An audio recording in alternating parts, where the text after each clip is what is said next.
Nageenya keenya kan kabajaaf kan jaalalaa bakkuma jirtanitti hunduma keessaniif haa bayyatu. Akkam jirtu jaallatamtootaaf kabajamtoota dhaggeeffattoota keenya viidiyoo guyyaadhaa kana keessatti immoo YouTube chaanalii keenyaadhaaf thumbnail akkamittiin hojjechuu dandeenya kan jedhu wal wajjiniitiin kan ilaallu ta'a.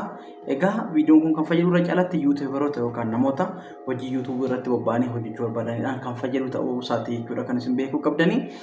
Yeroo baay'ee egaa thumbnail maaliif fayyada jettanii gaafa ilaaltanii gara appilikeeshinii YouTube chaanalii gaafa deemnu jalqaba irratti wanti nuti arginu thumbnailidha jechuudha. Thumbnailiin keenya attraactive yoo ta'e namoonni viidiyoo keenya ilaalu viidiyoon keenya view guddaa argachuu danda'a. Thumbnailiin keenya attraactive miti taanaan garuu namoonni drag godhanii madabarsu jechuudha. Kanaaf viidiyoon keenya view akka argatuudhaaf maal gochuutu nurraati eegama thumbnail bareedaa qopheessuutu nu barbaachisa. Haa ta'u malee online irra galtanii how to make thumbnail jettanii gaafa gaafattanii viidiyoo baay'ee ta'e argachuu hin dandeessanii yoo argattan immoo kiliirii fi kan dafee namaa galu miti jechuudha. Kompleksii kan baay'ee namaaf hin taane jechuudha. Kanaaf guyyaa irraa kan keessatti immoo kaapkaatii fayyadamnee karaa salphaa ta'eetiin akkamittiin thumbnailii bareedaa viidiyoo keenyaadhaaf view guddaa argamsiisuu danda'u hojjechuu dandeenya kan jedhu isiniif qabadhee dhiyaadheera. Hanga dhumaatti akka daawwattan gamanumaan affeerraa kuusan dhiyeessuun barbaada. Gamanumaan gara viidiyoo keenyaatti haa ceenu.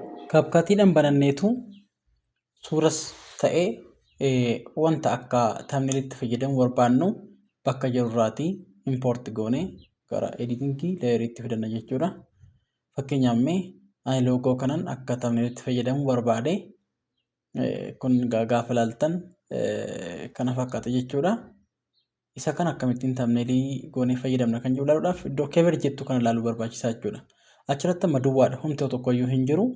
Keeveriin keenya immoo kan inni galuu qabu immoo bakka sanadha. Kanaaf jalqabame aspect ratio ishee gara YouTube'itti geeddarra. Akkuma beektan kan YouTube'i 16:9dha. TikTokiin immoo faallaa isa kanaati jechuudha. Erga akkas goone kan adjust goone maal goona jechuudha. Gara keverii jedhutti kilikii goona jechuudha. Yeroo kana select from video kan jedhu kana irratti kilikii gaafa goonu sababii inni immeejii ta'eedhaaf yookaan immoo suura ta'eedhaaf differensii qabu bakka barbaanne irraatii yoo filanne inuma ta'a. Otoo viidiyoo ta'ee garuu bakka barbaadan irra keessaniiti kan isin filattan jechuudha. Kanaaf edit kan jettu irratti kilikii goona. Isa booda iddoo kanatti iddoo xiyyaan argisiisaa jiru kanatti kilikii gaafa goonu maaltu nu dhufa jechuudha. Wantoonni dhokatanii jiran backgroundii kan jedhu kun fakkeenyaaf nu dhufeera. Wantoonni biroos jiru. Mee ishee kana ayikenii kana oonii goona ofii taateeti kan turte ifuu qabdi. Maaliif backgroundiin kun jijjiiramu tura jiraata. Amma kun gurraacha irraatii gara backgroundii waayikii ta'etti jijjiirameera. Backgroundii imeejii keenyaas kan loogoo keenya jijjiiruu dandeenya jechuudha. Amma immoo iddoo kanarratti kilikii gooneetu backgroundiin kun kalerii garaagaraa kan inni qabatu gochuu ni dandeenya. Fakkeenyaaf kun nu dhufeera. Kanarratti kilikii gaafa goonu backgroundii barbaanne kana barbaanne immoo kana barbaanne kana kan naata jettanii yaaddan tokko isaarratti kilikii gootanii giraadiyeent background kan ta'u yoo barbaanne akkaataa kanatti jijjiiraa deemuu ni dandeenya jechuudha. Kunoo akkaataa kanatti drag gochaa gaafa deemnu akkasitiin illee gochuun ni danda'ama jechuudha. Akkas goone guutummaatti backgroundii suuraas haa ta'u waan barbaanne tokko ni jijjiirraa jechuudha. Background isa jijjiirameera.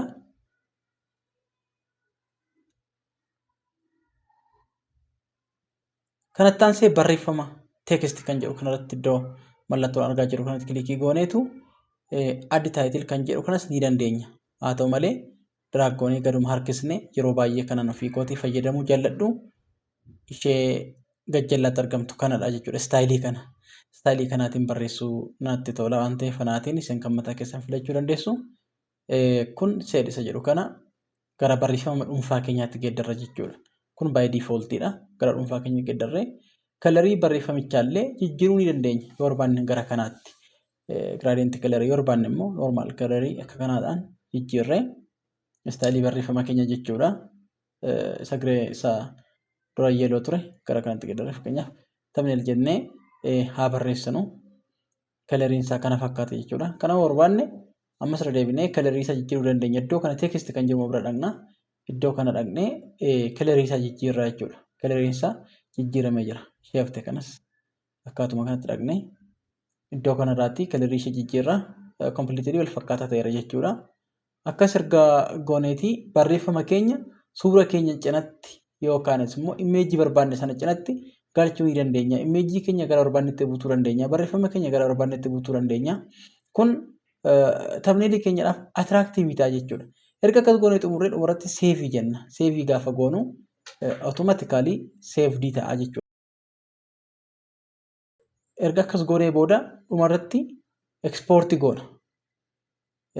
Maaliif amma xumuramee jira waan ta'eef export goona.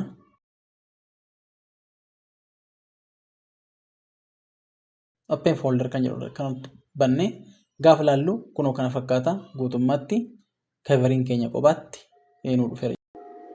Waan daawwattaniif galata guddaa qabdu. Yeroo adda biraatti YouTube'n keenya isin bira akka ga'uudhaaf channel kana subscribe gochuun dagatiina. Oolmaa gaarii qaba.